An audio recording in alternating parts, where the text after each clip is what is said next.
What's going on, everybody? This is Nick Bolliger back with NMB Sports. To my right, I got Garrett. Brandon is absent today. So, what do you got going on for me, man? We got we got the Saints in Carolina last night for the Thursday night game. All right, so that game ended 23-20 in favor of the Panthers, I believe. Mm-hmm. Now, what was your take on that game? Cam Newton came up big in the end. One thing I wanted to bring up though is Drew Brees got his 13th season in a row of 3,000 passing yards, which is crazy. Yeah. Just shows that he's such a solid quarterback, and you don't have to be young to be a good quarterback. I mean, Brady's a good example of that, but Drew Brees also, he's been solid for a long time. Right. I think that's a huge time for the Panthers to step up against a pretty solid opponent in the Saints. The Saints beat the Seahawks this season, who, had a big win against the Patriots. Right. And so now we're going to move on to the Week 11 preview. We've got three really key games in divisions. So first off, we have the Cardinals and the Vikings. Now, how do you feel about that game? I don't know. I feel like even though the Vikings have been struggling, and the Cardinals, I think they picked it up a little bit, but I like the Vikings. I mean, Sam Bradford's been solid the whole season. I mean, I didn't think he'd be able to keep it up, but he's proven me wrong. And the Vikings defense is still solid. I feel like they'll get back to how they do things against the Cardinals. Yeah, I agree with that. The Cardinals kind of look stagnant on offense the past couple weeks. So, they've also had trouble kicking the ball, just like every other team in the NFL. And interesting, Vikings waived Blair Walsh. He's not on the roster anymore. So, maybe by chance they see potential in another guy that is kicking the ball better. So they might not have trouble there anymore. He better be good though. Yeah, he better be efficient. And next up, we've got the Eagles and the Seahawks. In my opinion, the second biggest game of this week. What do you got on that? I think the Seahawks show they're a really good team when they're all healthy, and they didn't have Michael Bennett either last week when they played the Patriots, but still. And I think the Eagles started off good. They kind of slowed down a little bit. I think the Seahawks should have no problem winning this game. Yeah, Seahawks might get Thomas Rawls back this week for Week 11. Pete Carroll said if Thomas Rawls is back this week, he's going to get the predominant carries and the workload. So look for that if you're a fantasy owner and you need that starting flex running back or just starting running back in general because maybe your guy's on a bye week. If you got Devontae Freeman, look for Thomas Rawls. Somebody might have dropped him. Next up, this to me is the biggest game of the week. It's on Monday night. We've got the Texans and the Raiders. I think that'll be a huge game. I mean, the Texans. I didn't think they'd be able to have the season they're having so far. I mean, what are they 6-4, 6-3? And this is without J.J. Watt. Right, exactly. I mean, Brock Osweiler's he hasn't been great, but he's done enough to get them wins. Right. Which is exactly what he did in Denver. Yeah, and I still think the Raiders are going to win this. I mean, they've been hot lately. Oh, yeah. Derek Carr is a stud.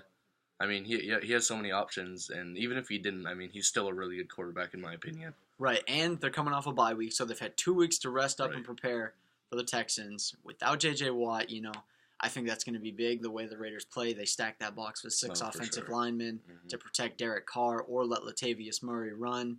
So, I think... And plus, if you look at that division right now, due to technicalities, Kansas City is the number 1 in that division. Yep. And the Raiders are second, but Denver's right there on the doorstep. That's a very good division. Oh, yeah.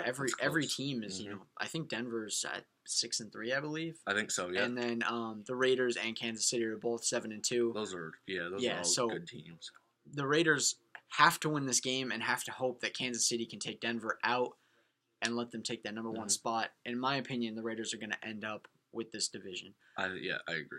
Now, we have a question sent in from our friend Grady that is, who is the most overrated player and who is the most underrated player in our opinions? Yep. So, Garrett, I'm going to let you start that one off. Yeah, I mean, my underrated was Kemba Walker. I mean, just this year, he's always been good, and I don't know how he hasn't been an all-star yet, but this year he's averaging 26 points with 4 rebounds and 5 assists. I mean, he's a great scorer with an amazing jump shot, and 5 assists, that's not great for a point guard, but he can get others involved, and he's very clutch. I mean, he can take over a game in no time, and he's not afraid to take the big shot in the end, so that's why I went with Kemba Walker. I really don't think his, I think 5 assists, you said.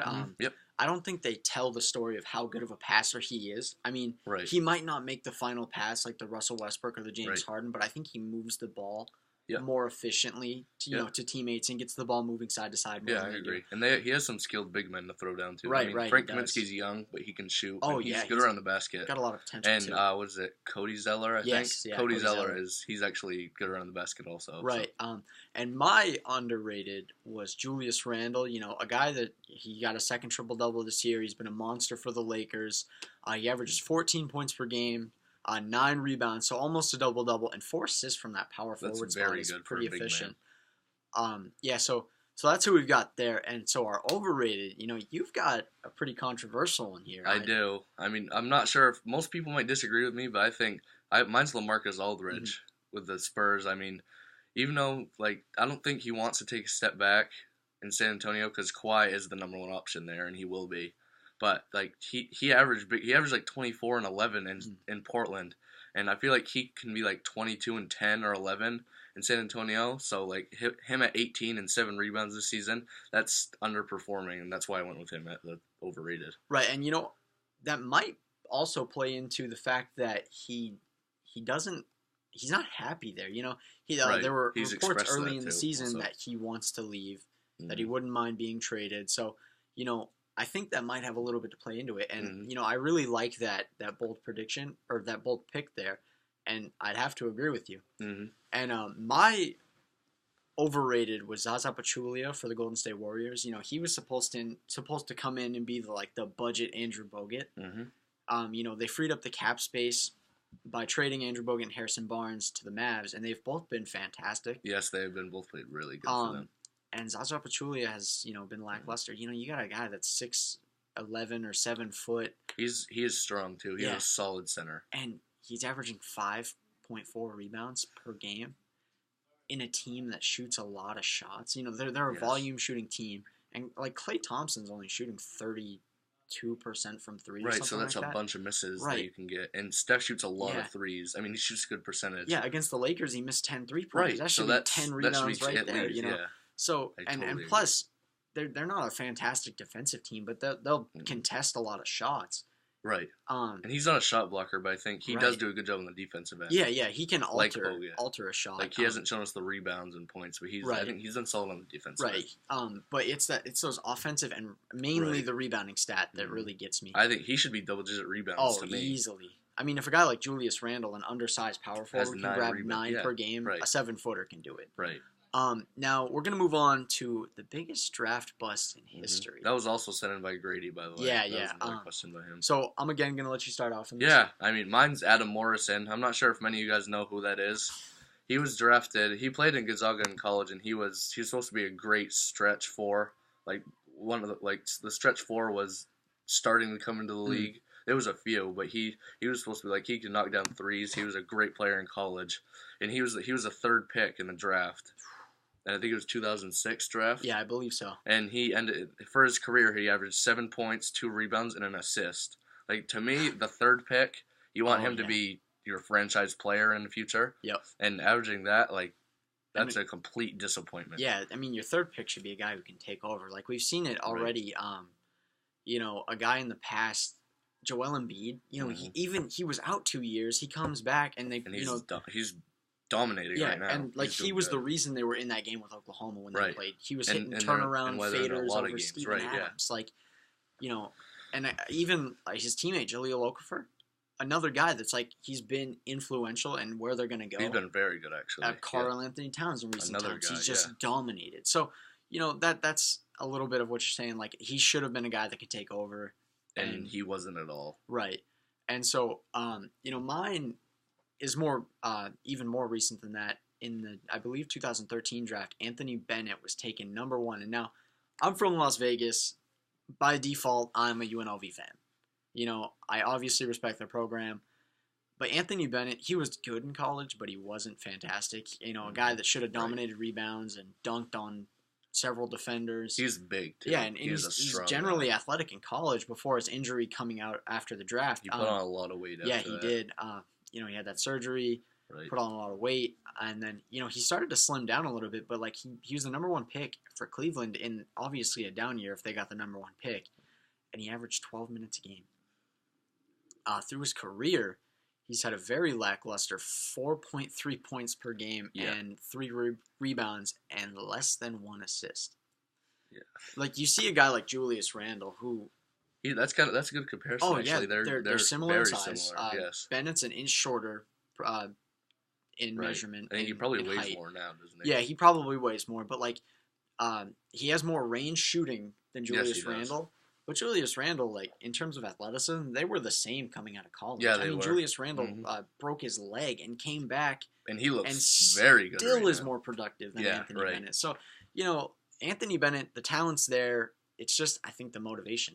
And it also might be the minutes, but when you're playing, when you're averaging 4 and 3, like you can expect to get minutes. I mean, on a team that was almost last in the league when he was drafted to Cleveland. I know. Then he gets drafted to Minnesota, or traded to Minnesota with Andrew Wiggins. Andrew Wiggins flourishes, becomes the fantastic player we thought he was going to, and Bennett gets cut. Yeah. From Minnesota. This is a number 1 pick that gets cut. Right. Just to remind you.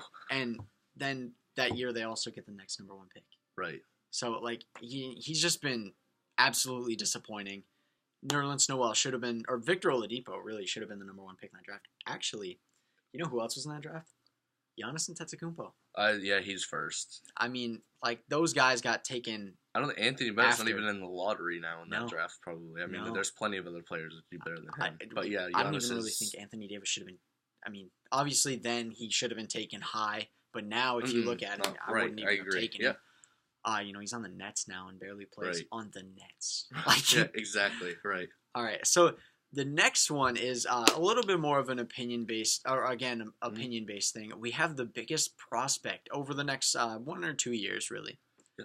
So I'll go first on this one. My guy is coming out in 2 years, projected. He's a senior in high school. He's 18, just as I am, which is it disappoints me because he's the same age as me and he's committed to go to Washington. It's Michael Porter Jr. The guy is absolutely incredible. You got a 6'10" or 6'11" small forward. So you're looking at like a guy like Kevin Durant. Except, his play style, he's very good shooting off the dribble, which Kevin Durant's more of a catch and shoot guy. Right. Which you've seen that develop, but I mean, this guy's got an NBA ready body. I think he's is crazy at 18. Yeah, an NBA ready body. He's 214 pounds, 6'10" or 6'11" with a 7'1" wingspan. That's solid. 7'1" wingspan. Yeah. Holy. So like this guy is so very much like Kevin Durant. Built just like Kevin Durant, lanky, tall, can get in the lane. He's crafty, scoring machine. He's already got a complete offensive game, good shooter, and obviously with that 6'11" frame, he can get in the lane. Blocks a lot of shots in high school because of his size, right? Which you might see go down when he's at Washington, or you might see go up because of added physicality, and who knows if he's still growing. Right. So yeah, my guy's Michael Porter Jr. I think he's going to be fantastic in college and both the NBA, and we'll see how it goes. Yeah, I agree with you on that. And I took Harry Giles. He's 6'11". He was the 5th pick in the 2017 mock draft, that's pretty good. Yeah. I think this is after his injury. Yeah, it is. And it was a big injury. I'm not sure if he's going to be back this season or not. But before his injury, he was the 1 rank in the ESPN Top 100, and that's the ESPN Top 100 has been used for a long time. He's a great shot blocker. I actually watched a video on him last night just to brush up on him a little bit. And he's a great shot blocker. Defensive presence is insane. He finishes very well around the basket, and a bold prediction kind of. He reminded me of a young KG. Oh yeah. I love that comparison. KG, dominant player in the NBA. And with Giles, I'm kind of maybe seeing the Kyrie effect right now, where how Kyrie didn't play much in college, and yeah, right. I think he missed their national championship game and like the playoffs and all that. He did. And I think Nolan Smith and Kyle Singler really led that team, and they won that championship. But Kyrie was still the number 1 pick. And now he's fantastic. One of the best point guards in the league. I would really see a guy like Harry Giles.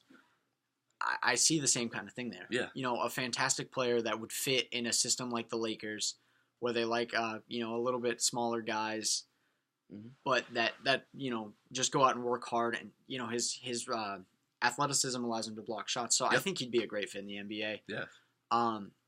And really, that's all we have for this week. Yeah. I know there's multiple questions we didn't get to.